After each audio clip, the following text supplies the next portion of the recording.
Hi viewers, welcome to our channel. ప్రస్తుతం మనతో పాటు దాము బాలాజీ గారు సీనియర్ జర్నలిస్ట్ ఉన్నారు. వారితో ఒకసారి మాట్లాడదాం. సార్ నమస్కారం. సార్ పాకిస్తాన్ పైన ఉగ్రదాడి జరిగింది, దాదాపు 22 మంది సైనికులు చనిపోయారని చెప్పేసి వార్తలు వస్తున్నాయి సార్. మరి ఎవరు ఈ దాడి చేసిన ఉగ్రవాదులు ఎవరు? మామూలుగా ఉగ్రవాదాన్ని పాకిస్తానే ప్రోత్సహిస్తుంది, మరి ఇప్పుడు దాడి చేసిన వాళ్ళు ఎవరు? దీని వెనకాల ఏమన్నా మోదీ గారి ప్రభుత్వం ఏమన్నా ఉందా? మీరేం చెప్తారు దీనికి సంబంధించి? పాకిస్తాన్ ఉగ్రవాదాన్ని ప్రోత్సహించే మాట వాస్తవమే, కానీ ఉగ్రవాదాన్ని ప్రోత్సహించే దేశాల్లో కూడా ఉగ్రవాదం అనేది ఉంటుంది.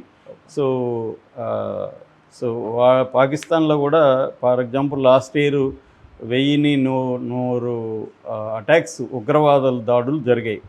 దాదాపు ఇప్పటి వరకు పాకిస్తాన్లో ఉగ్రవాద దాడుల్లో 80,000 మంది చనిపోయారనేది మనకు లెక్కలు చెబుతున్నాయి. కాబట్టి పాకిస్తాన్లో కూడా ఉగ్రవాద దాడులు మన దేశం కంటే ఎక్కువ ఉన్నాయి. అయితే ఇక్కడ పాకిస్తాన్లో ఇప్పుడు వస్తున్న వార్త ఏంటంటే నిన్నని కాదు, నిన్న ఒక వీడియో వైరల్ అవుతుంది. ఆ వీడియోలో ఏముందంటే పాకిస్తాన్లో మిలిటరీ కాన్వాయ్ మీద అటాక్ జరుగుతుంది. ఆ అటాక్లో 22 మంది మిలిటరీ పర్సన్స్ చనిపోయారు అని చెప్తున్నారు. సో అసలు ఎవరు ఈ దాడి చేశారు, దీని వెనక భారత్ ఉందనేది కూడా పాకిస్తాన్ వాళ్ళు ఆరోపిస్తున్నారు. సో ఇది ఎవరు చేశారు, ఎందుకు చేశారు, వాళ్ళ పూర్వపరాలు మాట్లాడుకుందాం. పాకిస్తాన్లో బేసిక్గా ఇంటర్నల్గా మనకి ఇక్కడ ఎట్లయితే మావోయిస్టులు ఉన్నారో అక్కడ పాకిస్తాన్లో ఏంటంటే 2 రకాల ప్రధానంగా మిలిటరీ సమస్యలు వాళ్ళకి ఉన్నాయి. ఒకటి బెలూచిస్తాన్ రెబల్స్ అటాక్స్ రెగ్యులర్గా చేస్తున్నారు. పాకిస్తాన్ మిలిటరీ మీద కావచ్చు, ఇతర ప్రాంతాల మీద సూసైడ్ బాంబింగ్స్ కూడా చేస్తున్నారు. So that is number 1. Number 2 వచ్చి టీటీపీ అంటారు. టీటీపీ అంటే తెహ్రక్ ఈ తాలిబాన్ పాకిస్తాన్. సో వీళ్ళు ఒక పక్క అటాక్ చేస్తున్నారు. ఇది ఖైబర్ పఖ్తూన్ఖ్వా అనే ప్రాంతంలో వీళ్ళు చేస్తున్నారు, వాళ్ళేమో బలూచిస్తాన్లో వాళ్ళు చేస్తున్నారు. సో మనకి టీటీపీ పక్కన పెడదాం. ఇప్పుడు మనం చెప్పుకోవాల్సింది బలూచిస్తాన్ గురించి. బలూచిస్తాన్ అనేది యాక్చువల్గా స్వాతంత్రం రాకముందు స్వతంత్ర దేశంగా ఉన్నింది. ఆ తర్వాత స్వాతంత్రం వచ్చిన తర్వాత పాకిస్తాన్ ఇండియాగా విడిపోయిన తర్వాత పాకిస్తాన్లో అది కలవాలనేసి పాకిస్తాను వీళ్ళు అనుకున్నారు, కానీ వాళ్ళు కలవడానికి ఇష్టపడలేదు. బట్ 227 రోజుల తర్వాత 1948లో దాన్ని బలవంతంగా పాకిస్తాన్లోకి కలిపేసుకున్నారు. సో అప్పుడు వాళ్ళు కలవడం ఇష్టం లేదు. ఎందుకంటే బలూచిస్తాన్లో ప్రధానంగా ఏంటంటే ఇరానిక్ ఎథ్నిక్ గ్రూప్ ఉంటారు. వాళ్ళకి సపరేట్ భాష బలూచ్ అనే ఒక లాంగ్వేజ్ ఉంటుంది. వాళ్ళు ఎథ్నిక్గా సపరేట్గా ఉంటారన్నమాట. వాళ్ళు ఒక ట్రైబల్ గ్రూప్ అని చెప్పచ్చు. ట్రైబల్ కల్చర్ ఎక్కువ ఉంటుంది వాళ్ళకి. సో వాళ్ళు ఇరాను, పాకిస్తాను, ఆఫ్ఘనిస్తాన్లో కూడా సంబంధించిన జాతి అనొచ్చు వాళ్ళు ఉంటారు. సో వాళ్ళకి సపరేట్ దేశం కావాలనుకుంటారు, కానీ వాళ్ళు బలవంతం కలిపేసినాక ఏమైందంటే పాకిస్తాన్లో ప్రావిన్సెస్ అంటారు. ఈ ప్రావిన్సెస్లో అతిపెద్ద ప్రావిన్స్ అంటే మొత్తం దేశం భూభాగంలో 44% భూభాగం బలూచిస్తాన్లో ఉంటుంది. అయితే జనాభా చాలా తక్కువ. మొత్తం జనాభాలో 5% మాత్రమే అక్కడ ఉంటారు.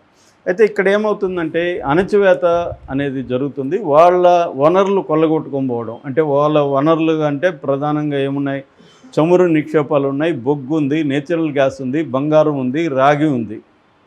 ఫర్ ఎగ్జాంపుల్ సూయి గ్యాస్ ఫీల్డ్ అనేది వెరీ పాపులర్ అక్కడ. తర్వాత రికో డిగ్ మైన్స్ అనేవి ఉన్నాయి. వీటిలో నుంచి మొత్తం తీసుకెళ్ళిపోతుంది. కానీ సంపద డిస్ట్రిబ్యూషన్లో వీళ్ళకి అన్యాయం జరుగుతుంది. అట్లాగే పొలిటికల్ రిప్రజెంటేషన్లో కూడా బలూచిస్తాన్ ప్రజలకి న్యాయం జరగట్లేదు.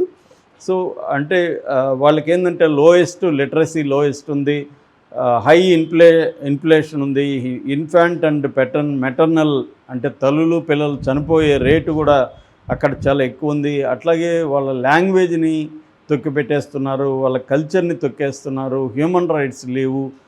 ఇది దానివల్ల ఏమవుతుందంటే బలూచిస్తాన్లో మెల్లగా తిరుగుబాట్లు అనేవి మొదలైనాయి. అది ఇటీవల కాలంలో పెరిగాయి.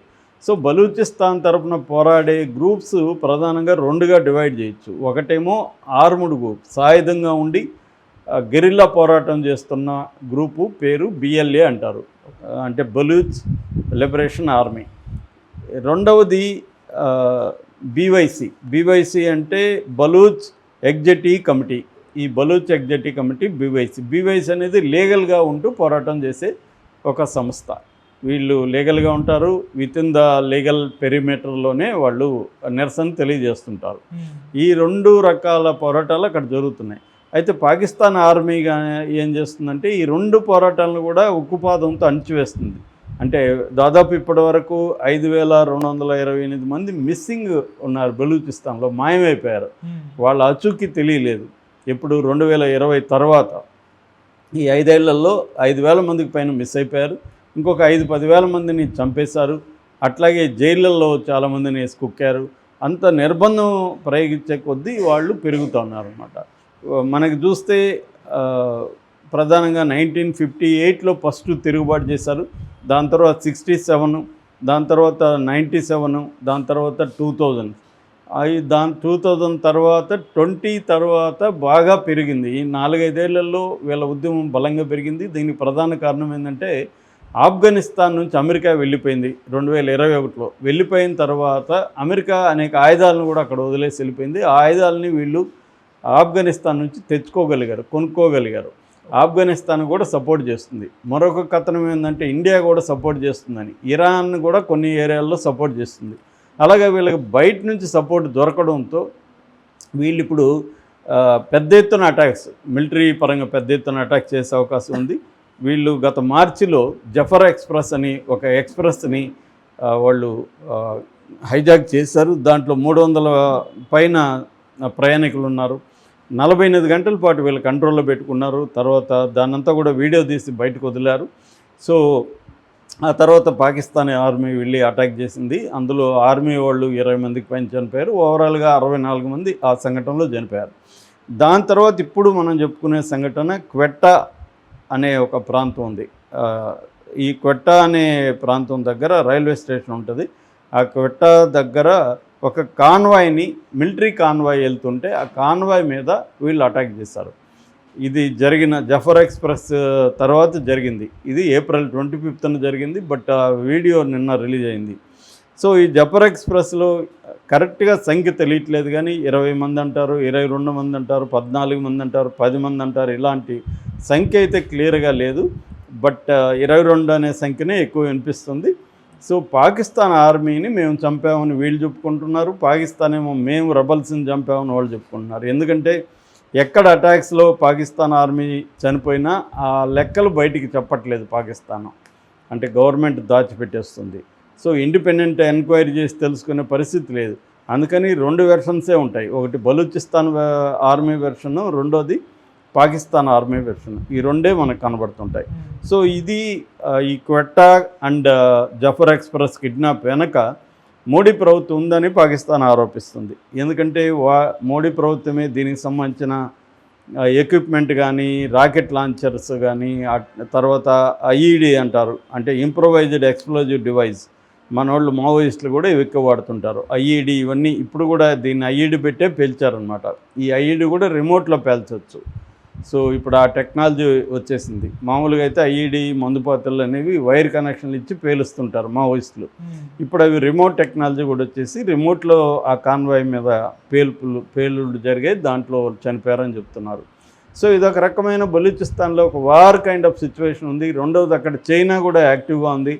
China belt and road initiative అని 150 దేశాల్లో ఇన్ఫ్రాస్ట్రక్చర్లో పెట్టుబడులు పెడుతూ ఉంది. అలాగా ఇక్కడ కూడా బలూచిస్తాన్లో ఉండే గదర్ ఎయిర్పోర్ట్ని గదర్ పోర్టుని, సీపోర్టుని నిర్మిస్తుంది.